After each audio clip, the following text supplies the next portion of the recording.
တော်များညိုဖြစ်ဖို့အတွက်ကိုအများကြီးစူးစမ်းခဲ့ရတယ်ဒီဇက်ကားကိုဒီအောင်တရီရုပ်ရှင်ထုတ်လို့ရင်းနဲ့ဒရိုက်တာမဲမင်းပေါ်ကနေပြီးတော့ဇလန်းလေးပေးတဲ့အချိန်မှာအရန်စိုးရင်ခဲ့ရတယ်ဘဝမှာရုပ်ရှင်အသက်16နှစ်မှာစရိုက်ခဲ့တဲ့ကနေပြီးအခုချိန်ဒီအဲ့လောက်ထိစိုးရင်ပူပန်ရမျိုးတခါမှမကြုံခဲ့ရအခုနောက်ပိုင်းဆိုလို့ရှိရင်ရတဲ့မိခင်မြတ်တာတွေကအတ္တတွေမာနတွေနဲ့တားစောသမီးစောတွေအများကြီးနဲ့ရိုက်ခဲ့ရတဲ့ character တွေများတယ်ပေါ့နော်ဒီတော်မြညိုကဝဝဖိုက်ဖိုက်အသက်65အထက်ပေါ့နော်ဆိုတော့အခုလိုမျိုးအပြည့်မှာဒီခိုင်နှင်းဝင်ဆိုတာကိုလုံးဝမမြင်ချင်ဘူးဒီတော်မြညိုဖြစ်ဖို့ character ကိုအများဆုံးဝင်အောင်လို့အမတို့ဒီခန္ဓာကိုယ်ပြင်ဆင်မှုကအစအမအများကြီးစူးစမ်းခဲ့ရတယ်အဲ့တော့ခန္ဓာကိုယ်အဝပေါ့နော်ဝါတဲ့မိန်းမတယောက်ဖြစ်အောင်အမကိုပြုပြင်ပြောင်းလဲလိုက်တယ်ပြုပြင်ပြောင်းလဲလိုက်တာဖြစ်တဲ့တော့အခုဆိုလို့ရှိရင်အသေးတန်ပြောင်းပြီးခွေးချနေရပါတယ်စိတ်တို့ဘလို့ထည့်ထားရလဲဆိုတော့သားသမီးတွေကိုချစ်တာကို့မှာလည်းသားသမီးတွေရှိတဲ့ခါကျတော့ချစ်တဲ့အချစ်ကတော့မတူကြဘူးမတူတော့ဒီတော်မြညိုကကျတော့အရန်ကိုပေးဆက်တဲ့မိခင်ရိုက်ခဲ့တော့ဆိုဒီတော်မြညိုကအရန်စိတ်ဖြီးစီးမှုများတဲ့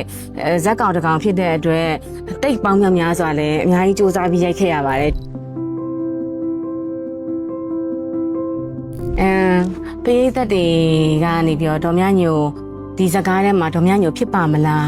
ဆိုတဲ့ဟာကိုခိုင်နှင်းဝေဆိုတာလုံးဝပြောက်ပြီးဒီဇကားရဲ့ဒေါ်မြညိုဖြစ်ပါမလားဆိုစိုးရင်စိတ်တစ်ခုတော့ရှိတာပေါ့နော်ဆိုတော့အရင်ဇကားတွေမှာအခုရုံတင်ခဲ့တဲ့ဇကားတွေမှာပြူစားမှာဆိုလို့ရှိရင်လည်းဒါမိခင်တယောက်ရဲ့အတ္တတွေနဲ့အရန်ကိုကျန်းတဲ့မိခင်တယောက်အနေနဲ့တယောက်ဆောင်ခဲ့ရတယ်အဲ့လိုမျိုးတွေပေါ့မိခင်မှာတော့မှအမျိုးမျိုးရှိတဲ့စိတ်မျိုးစုံမှာဒီဒေါ်မြညိုကိုကာရီတာဝင်သွားဖို့အရန်ရှင်ခုန်စိတ်လှုပ်ရှားနေပါလေမောင်မီပြားဆိုတဲ့တိုက်တဲ့အတိုင်းဒါပေးသက်ကတမကန်ရှာကန်ကြည့်လိုက်မယ်ဆိုလို့ရှိရင်တော့မောင်မီပြားဆိုတော့ဒါပေါ့ဒီယောက်ျားကိုမင်းသားကို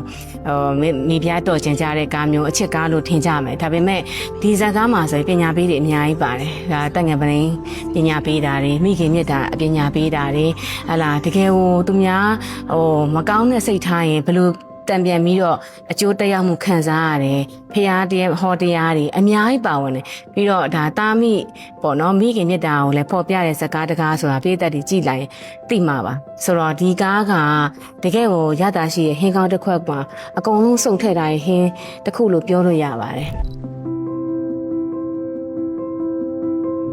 အခုဆိုလို့ရှိရင်မောင်မီပြရုပ်ရှင်ဇာတ်ကားကြီးကဒီဇင်ဘာ12ရက်နေ့မှာရုံတင်ပြသတော့မှာဖြစ်တဲ့အတွက်ချစ်တဲ့ပြည်သက်ကိုမောင်မီပြကိုလာရောက်ကြည့်ရှုအားပေးဖို့ဒေါ်မြညိုကြီးကနေပြီးဖိတ်ခေါ်ပါရရှင်